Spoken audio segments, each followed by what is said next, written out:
Hello guys, welcome back to our channel Aishwarya Deepak vlogs. তো আজ আমি চলে এসেছি আমার মামার বাড়িতে।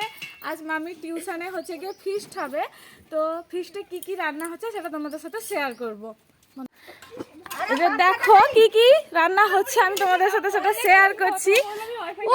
এই যে দেখো এখানে আমার মামি বাঁধাকপি সেদ্ধ করছে, বাঁধাকপি রান্না হবে। আর ওখানে এই যে ভাতটা অলরেডি হয়েই গেছে। আর কি কি রান্না হচ্ছে মামি? বলে বলে মুখ ব্যথা হয়ে গেল। চলো দেখাই তোমাদের যে কি কি রান্না হচ্ছে।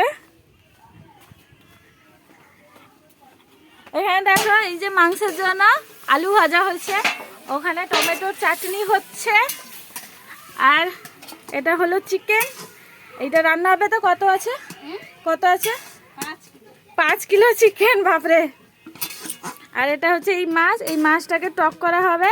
যারা মাংস খাবে না তাদের জন্য অপশনাল।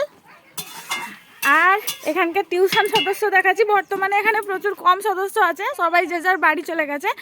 তো কি কি রান্না হলো আবার খেতে বসার সময় তোমাদের সাথে। এই দেখো এরা হচ্ছে আমার একটা একটা বদমাস বোনেরা, যারা শুধু দিদির পেছনে লাগা ছাড়া অন্য কিছুই করতে পারে না। তো এখন আমি পড়ে গেছি মাছটা ভাজতে, টক রান্না করব তাই, কারণ মামি ওপাশে বাঁধাকপির ঘন্ট ও মাংসটা করতে ব্যস্ত হয়ে পড়েছে, তাই টকটা আমি বসাবো।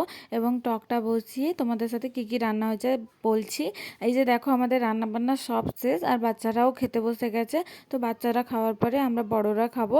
তো আমাদের মেনুতে ছিল আলু ভাজা, বাঁধাকপির ঘন্ট, মাংস, চাটনি, পাঁপড় ও মিষ্টি। তো তোমাদের যদি ভিডিওটা ভালো লাগে তাহলে লাইক আর কমেন্ট করে দিও। বাই।